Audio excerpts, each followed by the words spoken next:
Hey, welcome back to the Grid Culture. Before we get this video started, feel free to hit that like button, hit that subscribe button, or listen to what I got to say and then choose what you want to do. But yeah, man, let's help grow this channel. But let's get into it. Let's talk about some of the details that have come out following Donald Trump's the assassination attempt on him, to where, you know, he got his left ear clipped and everything, right? Let's look at some of the details and what we got on the table. So, of course, you have the shooter, Thomas Michael Crooks, young 20-year-old, little geeky looking guy. There's been all type of different narratives that have been talked about him. Some say he was bullied at school, bullied, and, you know, he was troubled. And then I've seen reports. Actually, I've seen an actual interview. This was on the Amazing Lucas's channel, an interview with one of his school teachers that said he was actually a very jovial guy, had a nice personality, and got along with a lot of people, and he didn't expect this out of somebody like him. Also, just like most shooters, there's no social media or anything on them. I always find that weird, that there's no social media footprint. You can't find a Facebook account, a IG account. Every now and then you may find some type of hidden YouTube manifesto. I'm not saying that may have anything to do with something being a psyop or anything. I just always find it weird, like, man, just nobody. Maybe it's a consistent thing. Maybe it's because they've so shut off from the world that they've just given up. They don't want to have anything to do with anybody, so they don't have those type of accounts. You know, it very plausible. But I just find it like, man, there's no internet footprint at all of these guys usually, these shooters and all of that. But yeah, there's just been a lot of different questions on how this was even able to happen. And just a lot of just shocking reports, man, that is just like, it points to an inside job, but I believe it's just more than the inside. I believe the whole thing, I believe it's all the work. Everybody that participated within the whole thing, right?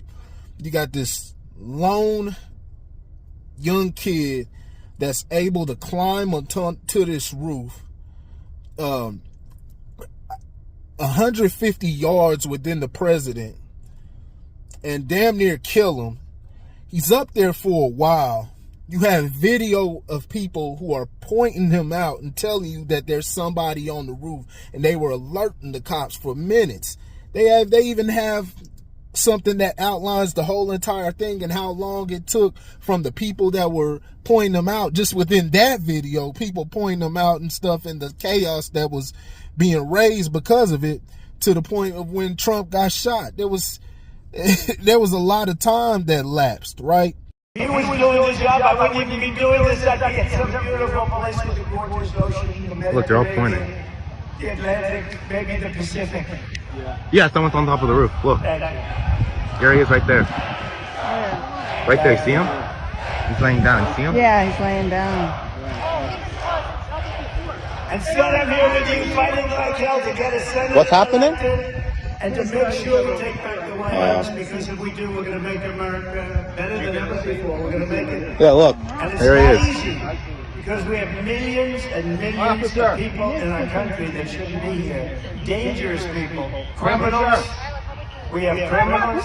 We have drug dealers. We have people that should not be here. And it's much tougher than if it happened. We have the strongest border ever. In recorded history, we had the best border. In fact, if they could ever put up a chart, I don't know if they can do it. Do you guys have access to that chart that I love so much? You don't mind if I go off teleprompter, do you? Because these teleprompters are so damn boring, I try and explain that. Oh, there's it. Wow. You guys are doing it. They're getting better with time. My guys, take a look at that chart. Take a look at the arrow on the bottom. See the big red arrow, right? So that's when I left office. That was the lowest point, and that comes right from the government services, comes right out of Border Patrol. Take a look at that. So that arrow is the lowest amount of illegal immigration ever in recorded history into our country. And then the worst president in the history of our country took over. And look what happened to our country. Probably 20 million people. And you know, that's a little bit old, that chart. That chart's a couple of months old. And if you want to really see something that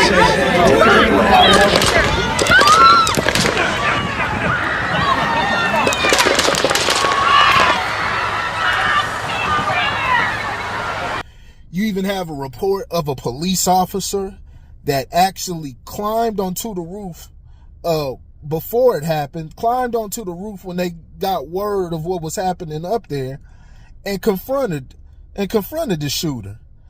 And the shooter pulled the gun on the officer, and the officer retreated, right? And there was no radio call, no nothing toward the Secret Service, to the president to get him off a stage. No nothing. There's even a report out, and these are on mainstream media reports, that that they saw the shooter up to 30 minutes before it even happened. They got video of him walking around alone. How he was even able to get up there with this rifle. He has this big ass rifle. And then of course there's, like I pointed out in the last video, there's these videos of the snipers. They have vision of the roof. And it's not like there was just, like, if you even see the landscape, you would be able to see this stuff. You would be able to spot them, especially when you have people from the ground level who can spot this shit, right? Now, you know, you're talking about there wasn't, maybe it wasn't enough Secret Service, and Jill Biden, she took half of the Secret Service because she happened to be in Pennsylvania at that same time, and she needed some of the Secret Service. I don't know how much Secret Service are actually employed or whatnot, but just based off what they had, they talking about, you know, the DEI hires, and there was a bunch of women there, and they look completely goofy, right?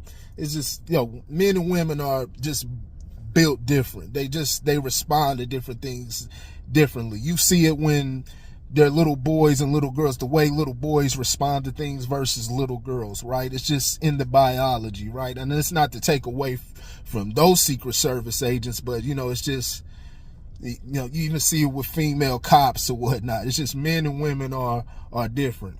But just even beyond all of the stuff, right? Also, even after the shooting and all of this stuff where they on stage and they trying to bring him off stage, and they passing his hat around, dropping the hat and all of that. And what is the deal with this hat? Why was it so important for Secret Service to maintain possession of this hat? Let's watch the event unfold again, and let's keep our eye on the red circle. And you know, that's a little bit old, that chart. That chart's a couple of months old. And if you want to really see something that said, take a look at what happened.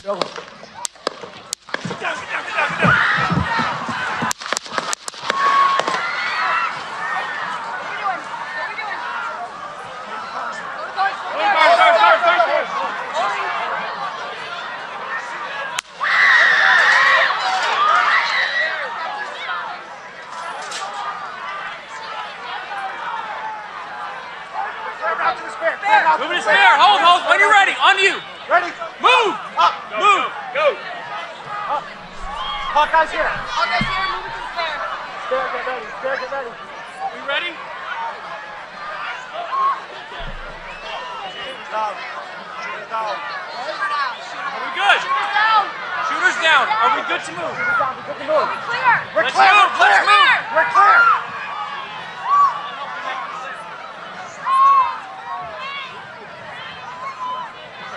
Come on. Let me get my shoes. Let me get my shoes. I got you, sir. I got you, sir. Let me get my shoes. Hold that in your head. It's bloody. So we gotta move to the bus. Move to the bus. All right, so you'll notice that the red hat is in the right hand of the agent with the crew cut here. Bloody. Sir, we gotta move to the bus. Move to the bus. Let me get my shoes. Okay, my shoes down. My shoe. Watch out. Awfully worried about the shoe.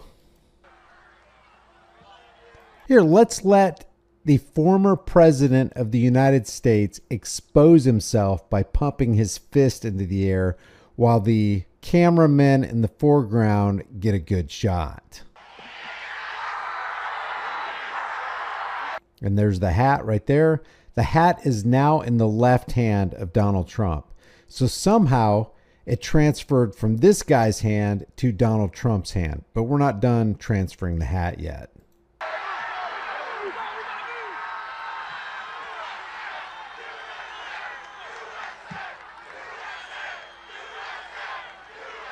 At this point, he dropped the hat and the female agent bent down to pick it up, and now she has the hat in her right hand.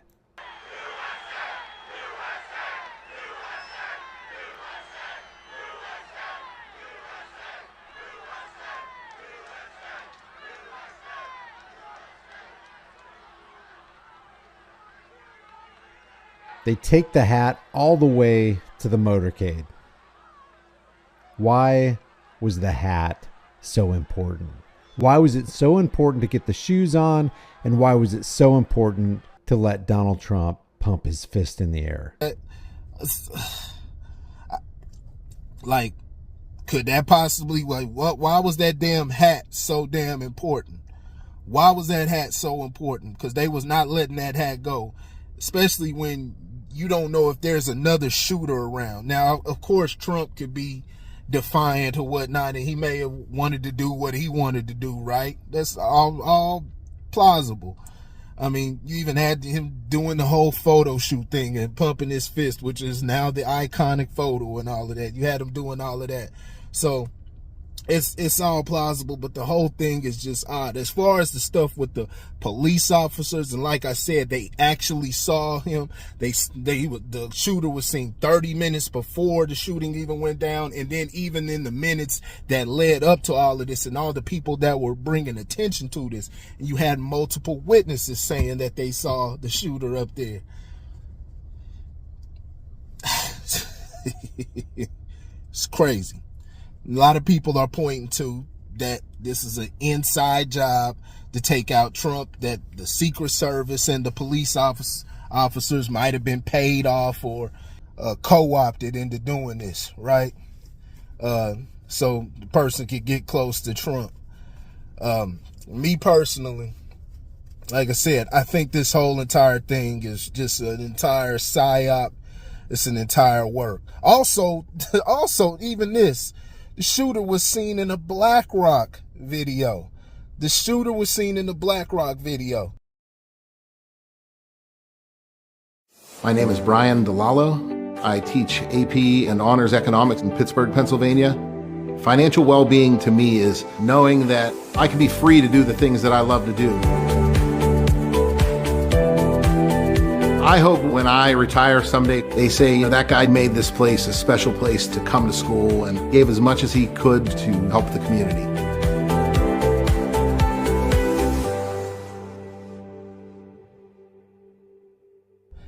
Like, what are the chances of this? Of course, it was a BlackRock working in Pennsylvania. Maybe it's just a circumstance. You know what I'm saying? All the coincidence, right? If you don't know about BlackRock, look up about BlackRock. BlackRock owns a lot around the world, and especially here in America. They own a lot, and it's an investment company. And I mean, talking about buying up everything, and they own they top shareholders of all of your major media news sources, right? From them and Vanguard, from the MSNBCs to the CNNs to the ABCs to the Fox News. You're always going to see the BlackRocks, the Vanguards, the State Streets up there. They're the top shareholders, which means they have a lot of say on what the direction of these companies and in what direction that they go, right? So that's something to take note of. And they got a lot of power, and they're linked in with the Federal Reserve, right? So they've got a lot of power. And it's just funny that you see this guy in one of them.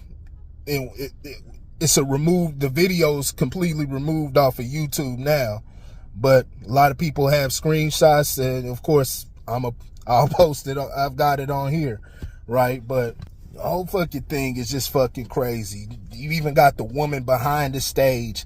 They got her on video as soon as the shooting happened. She's up there taking pictures.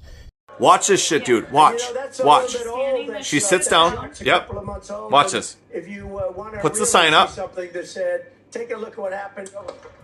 Shots go off. She's completely normal. And then watch. And then she's got her. What the fuck? What the fuck? People are freaking out. And she's filming. And she's just like right there.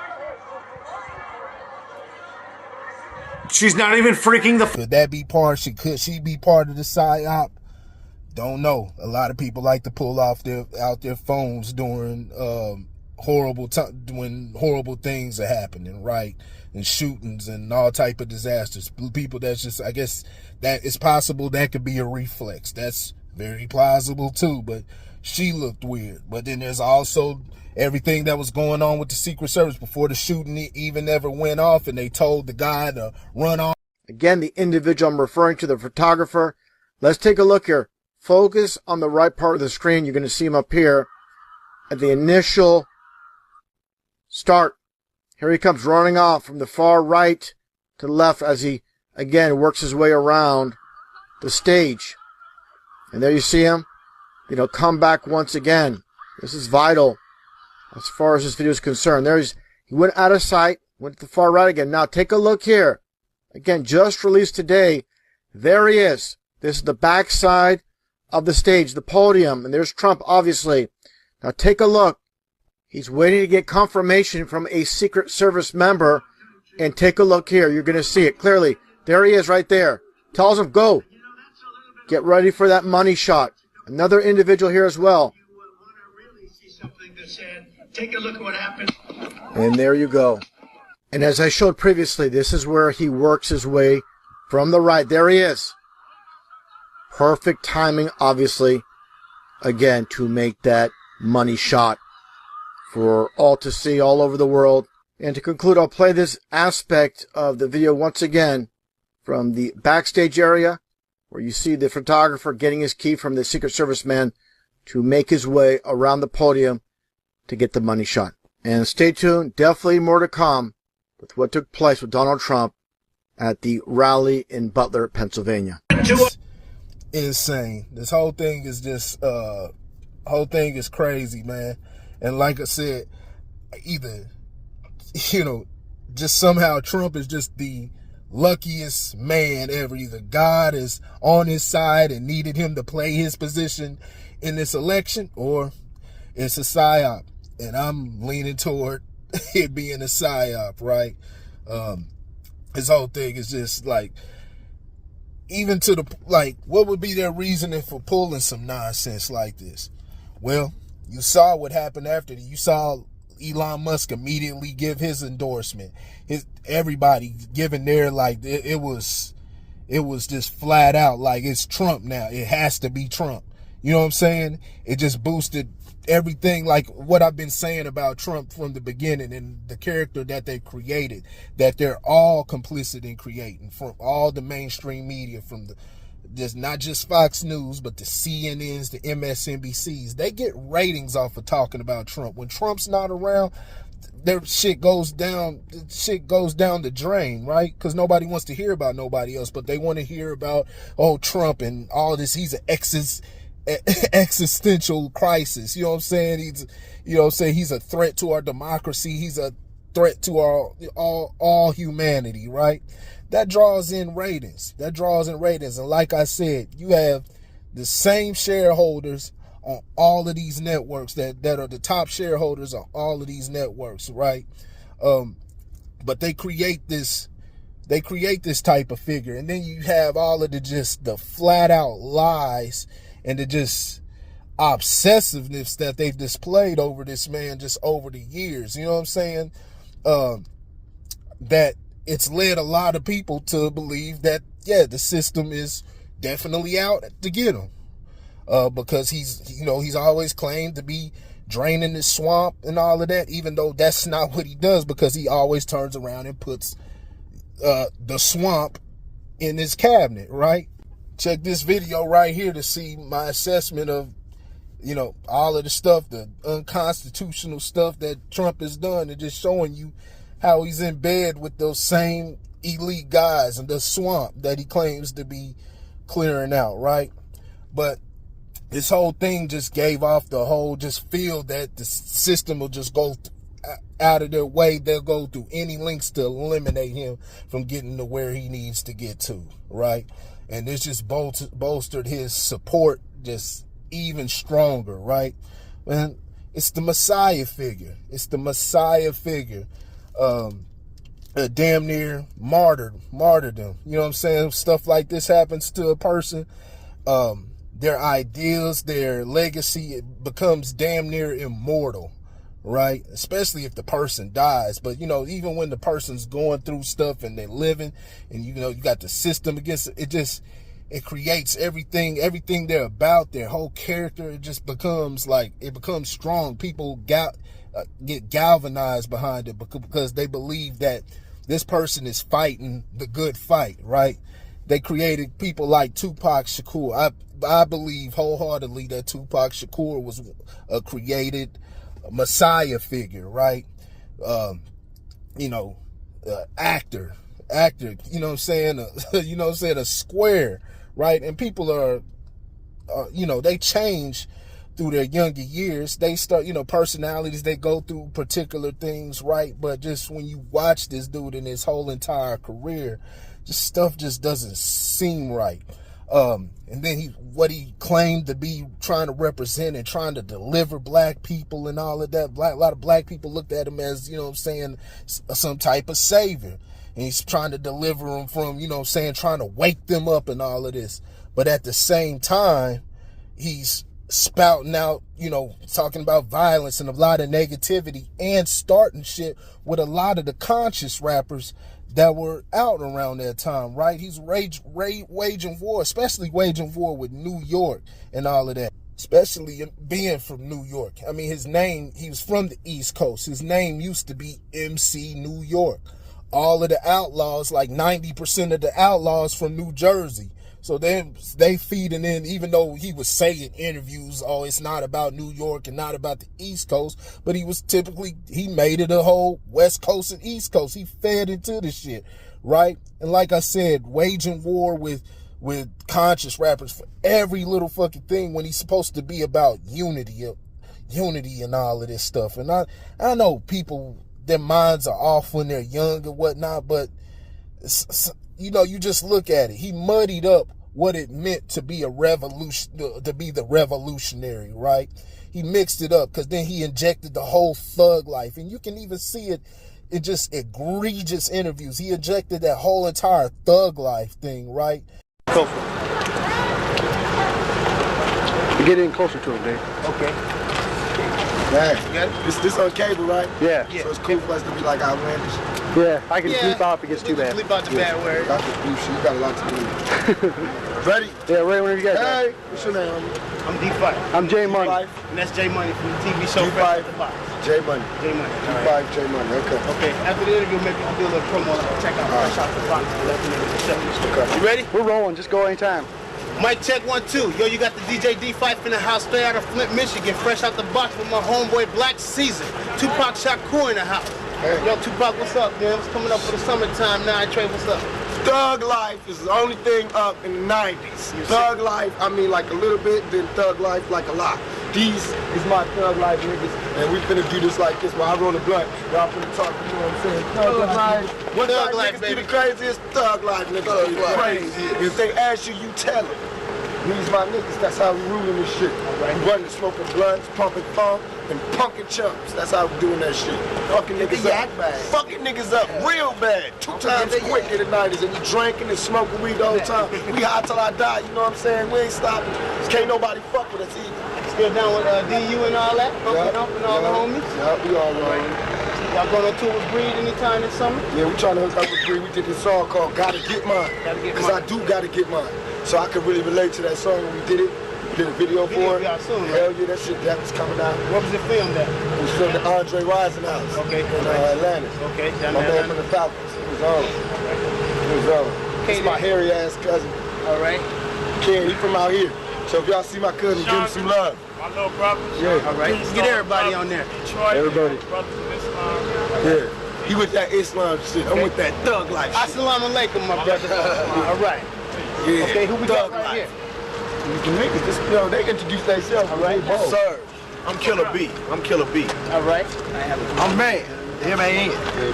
The psychomaniac from the evil mind. Evil Psychomaniac gripping the back. Yeah. And yo, Mike, check one. This D5. My man J Money. Fresh out the box. We gonna go on and get out of here. Hey man, I appreciate it, Tupac, man. Don't worry about it, man. Next time you come to Flip, man, check us out. We'll be in the house. Thug life, y'all don't forget that shit. What type nigga is the thug life, nigga? Thug life nigga be the craziest. Fresh out the box, baby. And that became damn near the symbolic of what it means to be against, you know, the system and against the government, you know, and a lot of people started adopting. The whole thing, it was already going in that direction, but Tupac put the stamp on it to it, you know, everything shifting to the whole gangster shit. And that was their form of rebellion against the system, right? You know, and, you know, but I'm only talking about what's going on in my neighborhood, but you're putting out a negative message and stuff, right? Well, Tupac stamped all of that. He muddied up the whole entire just conscious movement while people view him as being conscious, right?